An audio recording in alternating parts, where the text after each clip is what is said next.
नमस्कार, जनता टीवी देख रहे हैं आप। आपके साथ मैं हूं अंजलि भंडारी और रुक करेंगे देवभूमि उत्तराखंड की खबरों की ओर। खबर खटीमा से है, जहां पर मुख्यमंत्री पुष्कर सिंह धामी ने हेमवती नंदन बहुगुणा राजकीय स्नातकोत्तर महाविद्यालय में आईआईटी कानपुर के सहयोग से बने साथी केंद्र का शुभारंभ किया। इस दौरान सीएम धामी ने कहा कि प्रधानमंत्री नरेंद्र मोदी की राष्ट्रीय शिक्षा नीति 2020 ने शिक्षा क्षेत्र में ऐतिहासिक बदलाव की नींव रखी है। इसके तहत ग्रामीण और आर्थिक रूप से कमजोर वर्ग के छात्र भी अब इंजीनियरिंग, मेडिकल और अन्य प्रतियोगी परीक्षाओं की तैयारी कर सकेंगे।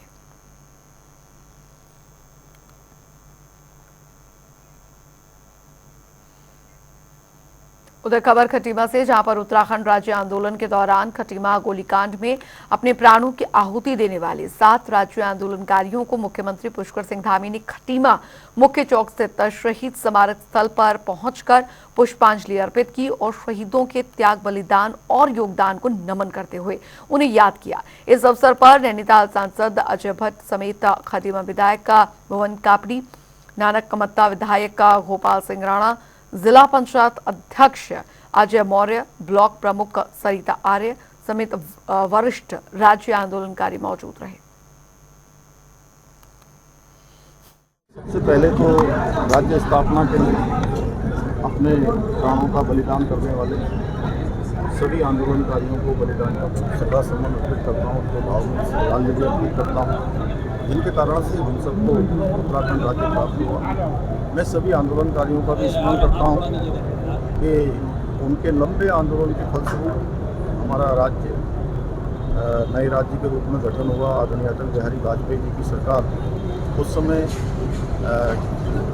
देश में थी और उनके हम सब के उत्तराखंड वासियों के अनुरोध को, आंदोलन को मानते हुए राज्य स्थापना हुई और आज हमारे प्रधानमंत्री आदरणीय श्री नरेंद्र मोदी जी अटल जी के बनाए हुए राज्य को संवारने के लिए हर संभव हमको सहयोग दे रहे हैं। हर संभव जो भी हम उनसे अनुरोध करते हैं हमको स्वीकृति मिलती है। हमारा प्रयास है कि उत्तराखंड राज्य के आंदोलनकारियों की भावना के अनुरूप, उनके अपेक्षाओं के अनुरूप, उनके सपनों के अनुरूप उत्तराखंड राज्य का निर्माण करें। उत्तराखंड राज्य हमारा हिंदुस्तान का श्रेष्ठ राज्य बने, ये हमारा विकल्प रही संकल्प है।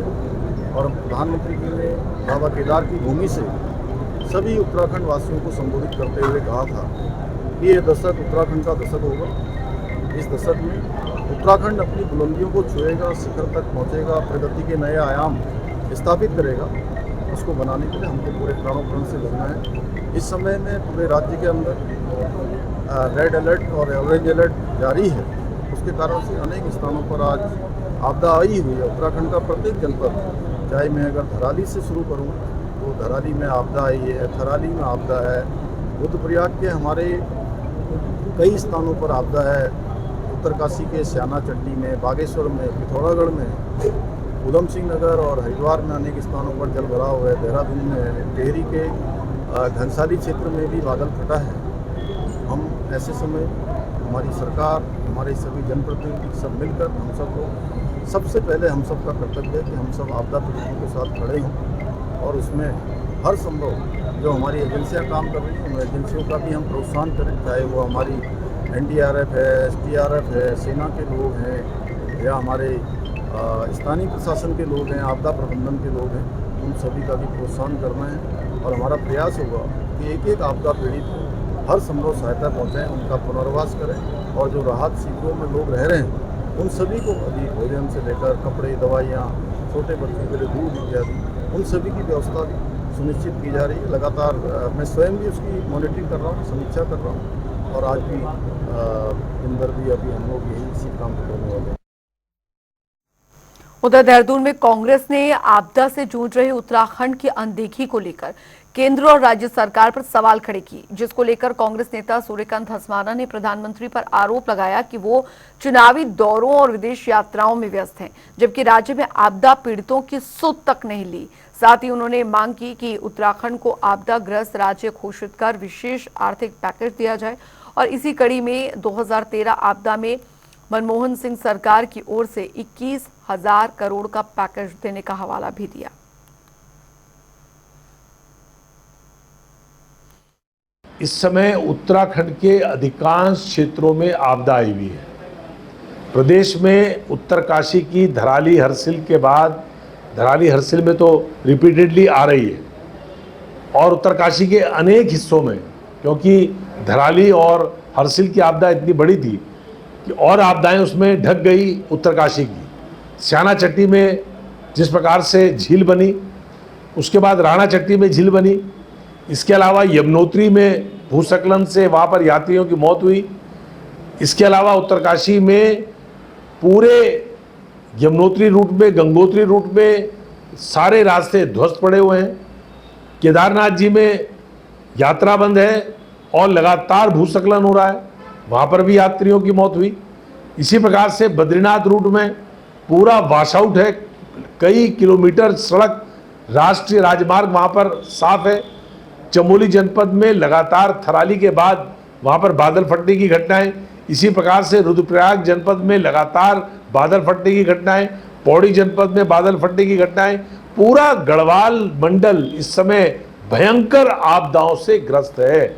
और इसी प्रकार से कुमाऊं के भी बहुत बड़े हिस्सों में, पिथौरागढ़ के कई हिस्सों में आपदा आई भी है। ऐसी आपदा में अभी तक हमें अफसोस इस बात का है कि उत्तराखंड में केदारनाथ और बद्रीनाथ का इस्तेमाल अपने चुनाव में करने वाले प्रधानमंत्री जी लगातार विदेश यात्राओं में हैं, लेकिन कोई भी केंद्रीय दल, कोई भी केंद्र का बड़ा मंत्री, कोई भी केंद्र का जिम्मेदार अभी तक उत्तराखंड में आपदाग्रस्त इलाकों का मुआयना करने, देखने या नुकसान का आकलन करने अभी तक नहीं आया है। उधर कांग्रेस ने बीजेपी सरकार पर महिला सुरक्षा को लेकर करारा हमला बोला और इसी को लेकर कांग्रेस प्रदेश प्रवक्ता मोहन काला ने कहा है कि राष्ट्रीय महिला आयोग की रिपोर्ट ने सरकार के दावों की पोल खोलकर रख दी है। रिपोर्ट में दरअसल देहरादून को सबसे असुरक्षित शहरों में गिना गया है। वहीं कांग्रेस का आरोप ये भी है कि प्रदेश में महिलाओं के खिलाफ अपराध तेजी से बढ़ रहा है और सरकार रोकने में नाकाम है। देखिए, बड़ा चिंता का विषय है। इससे पूर्व में 9 हिमालय राज्यों की रिपोर्ट आई और 9 हिमालय राज्यों में उत्तराखंड महिला अपराध में नंबर 1 राज्य बनता है। और अब उससे भी बड़ा चिंता का विषय ये है कि भारतीय जनता पार्टी के सानिध्य में राष्ट्रीय महिला आयोग की रिपोर्ट आती है और उस रिपोर्ट में 10 में से नंबर 1 शहर में जो है देहरादून होता है महिला अपराध में, असुरक्षा के मामले में। ये बहुत ही गंभीर विषय है, पर सरकार का ध्यान इस ओर ना रहकर सरकार जो है वो थूक जिहाद, लव जिहाद, हिंदू मुस्लिम, इन सब में जो है व्यस्त है। आज ये रिपोर्ट जो है हमें परेशान करती है, हमारी चिंता को बढ़ाती है कि महिला अपराध में ये प्रदेश नंबर 1 की स्थिति में खड़ा हुआ है, जो बहुत चिंता का विषय है।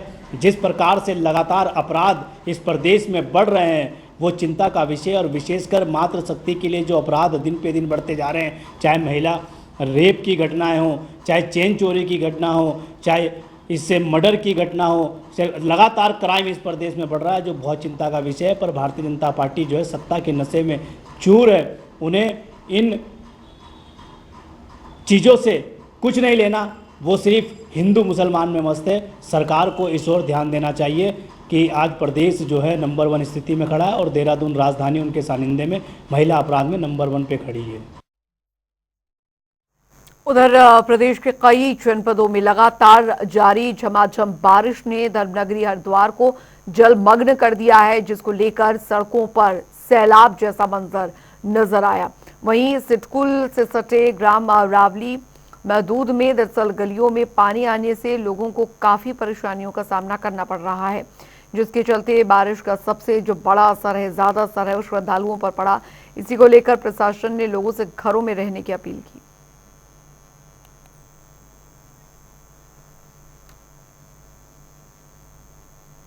तो उत्तराखंड में मानसून सीजन के दौरान आसमानी आफत का दौर लगातार जारी है और प्रदेश के कई क्षेत्रों में तो भारी बारिश से जनजीवन अस्त व्यस्त हो गया है।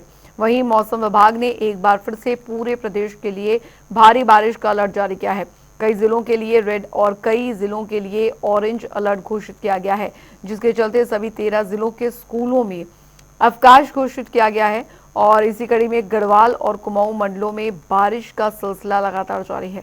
फिलहाल मौसम विभाग ने साफ कहा है कि अगले 24 घंटे राज्य के कई क्षेत्रों में अत्यधिक वर्षा की संभावना बनी हुई है। वहीं लगातार बारिश से भूस्खलन और नदियों का जलस्तर बढ़ने की वजह से लोगों को सावधानी बरतने की अपील की गई है।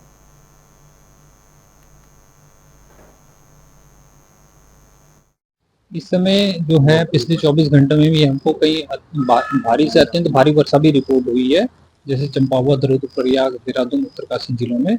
बाकी जगह हल्की मध्यम दर्जे की बारिश रिपोर्ट हुई।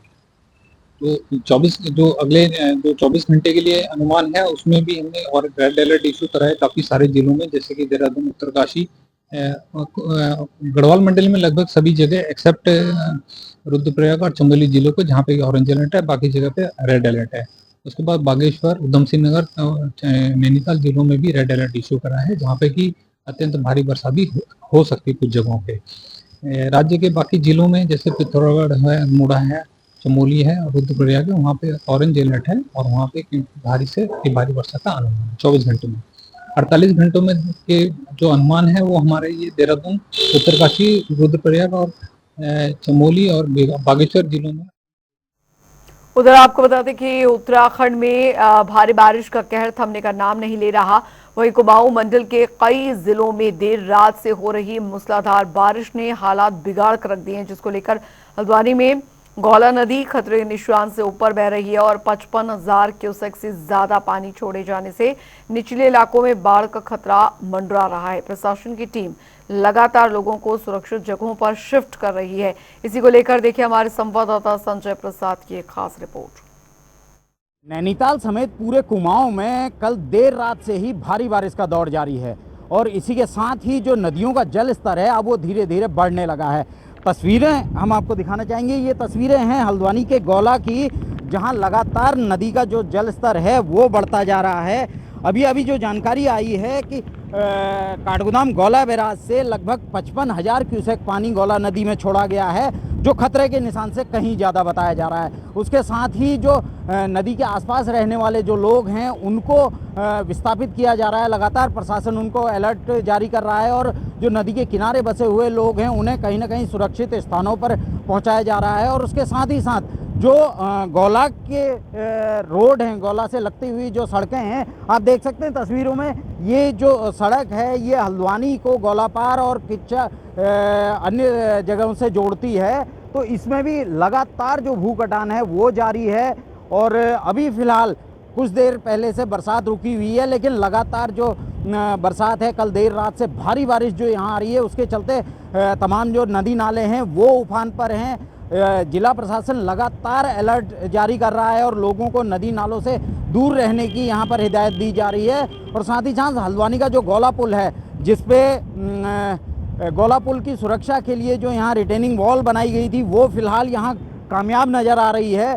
और इस रिटेनिंग वॉल की वजह से पिछली बार जो भूस्खलन हुआ था गौला के अप्रोच से, वो इस बार अभी तक देखने को नहीं मिला है और ये रिटेनिंग वॉल का यहाँ ज़रूर यहाँ मदद मिलती दिख रही है। तो अब अगले जो 24 घंटे हैं वो भी मौसम के लिहाज से काफ़ी भारी यहाँ बताए जा रहे हैं। मौसम विभाग ने अगले 24 घंटों के लिए भी अलर्ट जारी किया है। तो धीरे धीरे जैसे जैसे बरसात बढ़ती है वैसे वैसे गौला में भी जल स्तर बढ़ने की संभावना है। और इसके साथ ही जो लगते क्षेत्र हैं, लालकुआं, बिंदु खत्ता या हल्दुचौड़, ये जो क्षेत्र हैं इनमें भी कहीं ना कहीं बारिश का कहर बरसने की संभावना बनी हुई है। जनता टीवी के लिए संजय प्रसाद, हल्द्वानी से।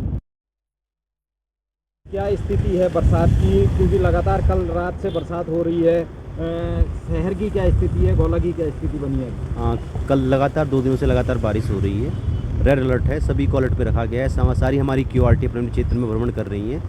कुछ स्थान जो संवेदनशील थे गौला नदी के किनारे, वहाँ से हमने मकान खाली करवाए हैं, उनके लिए राहत शिविर बनाया गया। इसी प्रकार से लालकुआं में भी VIP गेट के आसपास करीबन 60-70 परिवारों को हमने अभी शेल्टर होम में रखा है। और अभी भी गौला का जलस्तर बढ़ रहा है और जो NH का जो चेक डैम था वो क्षतिग्रस्त हुआ है। मार्ग अभी सारे सुचारू हैं। काठगोदाम में गौला के किनारे रहने वाले लोगों के लिए क्या कुछ आपने व्यवस्था अभी तक की है? जो लोग काठगोदाम में गौला नदी किनारे रह रहे थे वो अत्यंत संवेदनशील स्थल है, जहाँ पे कभी भी जलस्तर बढ़ने पे कोई भी जनहानि या अन्य प्रकार की हानि हो सकती है। वैसे सभी परिवारों को चिन्हित करते हुए, मुनादी कराते हुए खाली करवाया गया है। जिनके रहने की व्यवस्था है वो अपने रहने के स्थानों पे जा रहे हैं। जिनके रहने की व्यवस्था नहीं है उनके लिए आपका काठगोदाम इंटर कॉलेज में और अम्बेडकर भवन में रहने की व्यवस्था की जा रही है। नहीं, देखिए आज तक की तारीख में देखिए हम लोग मैं हमेशा कहता हूँ ना, अच्छे को अच्छा कहना चाहिए, बुरे को बुरा कहना चाहिए। आज की तारीख में इस प्रशासन की मैं एक तारीफ करूँगा कि इन्होंने समय से पहली बारी, चाहे इसमें डीएम मैडम हो, अन्य लोगों, मैं उनकी तारीफ कर रहा हूँ आपके माध्यम से, कि उन्होंने बहुत बढ़िया तरीके से, मैं देख रहा था लगातार बारिश आने से पहले भी और बारिश के समय भी, जो नालों की जो खुदाई जेसीबी के माध्यम से गहराई करवाई, आज उसकी वजह से हल्द्वानी में कहीं पे भी जल भराव की स्थिति नहीं आई है। तो इसलिए पहले तो मेरी वो तारीफ स्वीकार कर ले, वरना उन्हें लगता होगा कि ये तो केवल हमारी बुराई करने के लिए आया है। लेकिन हाँ, प्रदेश व्यापी जिस प्रकार से आपदा बनी हुई है, देखिए हम तो हिले हुए हैं। जिस प्रकार से हम देख रहे हैं हिमाचल में कैसी स्थिति हम देख रहे हैं, जम्मू कश्मीर में कैसी स्थिति है, हमारे पंजाब के लोग, और मैं आग्रह भी करता हूँ आपके माध्यम से कि जो पंजाब के लोग हैं, हमेशा कोई स्थिति आती है वो सबसे पहले आगे हाथ बढ़ाते हैं। आज पंजाब में जो स्थिति है, अवश्य हम सब लोगों को वहाँ पे योगदान अपना सुनिश्चित करना चाहिए। और बस ईश्वर से यही प्रार्थना है कि उत्तराखंड को, क्योंकि अभी भी 3 दिन का रेड अलर्ट है, तो ईश्वर करे सब कोई जान माल का हमें नुकसान ना हो। और मेरी फिर से सरकार से एक गुहार है, हमारे पास देखिए टेक्नोलॉजी इतनी महंगी नहीं है, टेक्नोलॉजी जिसकी बात मैं कर रहा हूँ, जो अर्ली वार्निंग सिस्टम बन सकता है, ड्रोन्स का इस्तेमाल करना है। आप ड्रोन्स का इस्तेमाल करिए, और जहाँ पे, क्योंकि आप पे सैटेलाइट इमेजरी है ही कि कहाँ पे मौसम किस प्रकार से बन रहा है, आप ड्रोन्स का इस्तेमाल करके अर्ली वार्निंग सिस्टम आप लागू कर सकते। उधर उत्तरकाशी के धरासू बैंड और पुराने थाना धरासू के बीच गंगोत्री हाईवे भूस्खलन से अवरुद्ध हो गया, जिसमें 12 लोग फंस गए। वहीं सूचना पर थाना धरासू पुलिस और एसडीआरएफ की टीम तुरंत मौके पर पहुंची, जिसके बाद टीम ने फंसे लोगों को 2 से 2.5 किलोमीटर भूस्खलन क्षेत्र पार करवाया और उन्हें सुरक्षित नांगड़ी चिनियाली सौंड होटल तक पहुंचाया।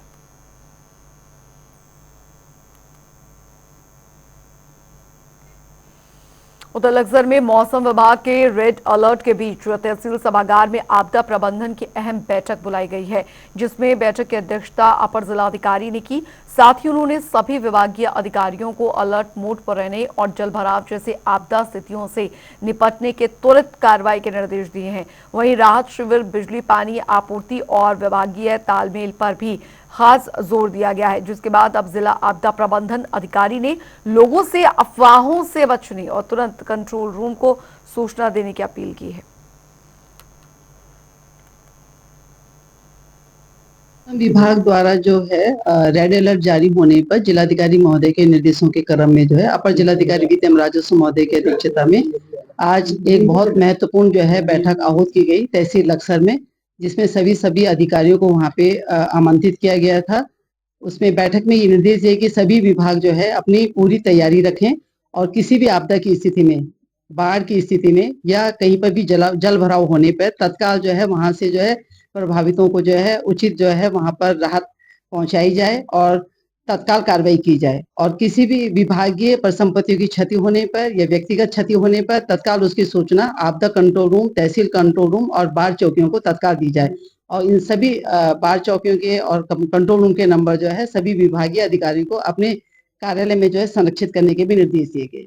जो जनपद हरिद्वार है वो बाढ़ के लिए अत्यधिक संवेदनशील है और वर्तमान में जिस तरीके से बारिश हो रही है और अलर्ट जारी हो रहे हैं और जगह जगह पे जल भराव की स्थिति बनी हुई है और लक्सर और खानपुर वाला क्षेत्र जो हमारा सबसे अधिक जो है संवेदनशील क्षेत्र है, वहां पर जो है पूरी IRT जो हमारी इंसिडेंट रिस्पांस टीम है लक्सर की, उसको पूरी सतर्कता बरतने के निर्देश दिए गए हैं। और जिलाधिकारी महोदय ने NDRF की एक अतिरिक्त टीम को भी जो है वहां पर जो स्टेशन होने के निर्देश दिए गए हैं उनके लिए जो है निर्देश यहाँ से जारी हो गए हैं। आज कल में NDRF की एक टीम भी वहां पर चली जाएगी, SDRF की टीम वहां पर है। पर्याप्त मात्रा में उपकरणों की व्यवस्था और कार्मिकों की तैनाती और कंट्रोल रूम, हमारे तहसील कंट्रोल रूम, आपदा कंट्रोल रूम और हमारे जितने विभागीय कंट्रोल रूम है और बाढ़ चौकियों को जो है 24/7 की तर्ज पर जो है सतर्क रहने के निर्देश दिए गए हैं। उधर आपको बता दें, उत्तरकाशी के विकास खंड डूडा के आदर्श ग्राम सभा डूडा में आज दिहाड़ी मिलन महोत्सव की शुरुआत हुई। भारी बारिश के बावजूद भारी संख्या में लोग शामिल हुए। महोत्सव की शुरुआत कलश यात्रा से हुई, जिसमें कि ग्राम सभा की सभी महिलाओं ने शिरकत की। इस यात्रा के दौरान श्रद्धालु महिलाओं ने मां रेणुका को श्रद्धा स्वरूप चांदी का ढोल भेंट किया।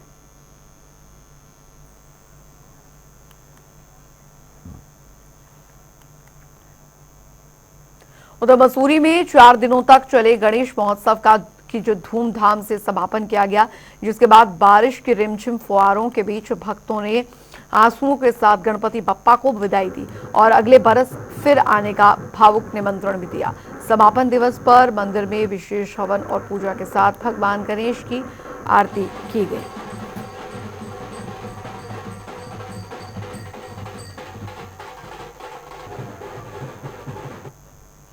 उधर देहरादून में अखंड परशुराम अखाड़े के राष्ट्रीय अध्यक्ष पंडित अधीर कौशिक ने प्रेस वार्ता की। इस दौरान उन्होंने इष्ट देवता का स्वरूप धारण कर फिल्मी गानों पर नाचने वालों पर प्रतिबंध लगाने की मांग की और साथ ही उन्होंने कहा कि देवताओं की छवि के साथ खिलवाड़ समाज के लिए चिंता का विषय है। वहीं उन्होंने इस पर जागरूकता अभियान चलाने और जरूरत पड़ने पर प्रशासन से कार्रवाई करने की बात भी कही। चरणों में नमन करता हूँ। ये पवित्र भूमि उत्तराखंड देवभूमि है, माँ गंगा जी का प्रांगण है। ऐसी मोक्षदायिनी श्री गंगा जी का, जिनका हम जल पीकर अपने हृदय को पवित्र करते हैं, ऐसे माँ के चरणों से आज हमें प्रेस वार्ता की है प्रेस क्लब में, क्योंकि हमारे इष्ट देवता का स्वरूप बनाकर पूरे भारत में ये एक पाखंड रचा जा रहा है। किस धर्म के द्वारा क्या मानसिकता इनकी, ये उजागर हो। हम सभी संत महापुरुषों, सभी कथावाचक और आदि गुरु शंकराचार्य जी के चरणों में निवेदन करते हैं, इस दास का निवेदन स्वीकार करें कि ये परंपरा बंद होनी चाहिए। हम इष्ट देवता के स्वरूप का दर्शन करते हैं, लेकिन कई सालों से ये लगातार और तेज गति से पड़ रही है। कुछ पैसे कमाते हैं, कुछ नशा करके ठुमके लगाते। हम कहते हैं आप ठीक है करिए नित्य, लेकिन भगवान का स्वरूप नहीं होना चाहिए। ये जो अश्लील प्रदर्शन होता है, इसको हम रोकना चाहेंगे और अगर कानून से रुकता है तो ठीक है, नहीं तो हम जैसे हठयोगी महाराज जी ने कहा है, हम एक समूह बना के और जहाँ पर प्रोग्राम चल रहा होगा वहाँ जाकर रोकेंगे, क्योंकि अधीर कौशिक जी ने जो कहा है और बहुत अच्छा है। हमारे संतों का अपमान होता है। कई लोग कह देते हैं आपके देवता देखो सड़क पे नाच रहे हैं।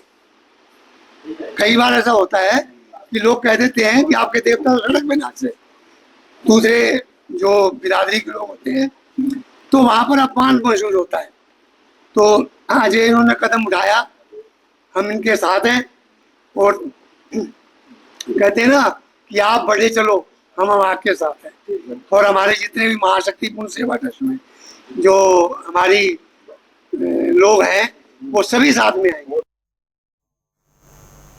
देवभूमि उत्तराखंड की खबरों में अभी के लिए फिलहाल इतना ही। वक्त एक छोटे से ब्रेक का। ब्रेक के उस पार भी खबरों का सिलसिला लगातार जारी है।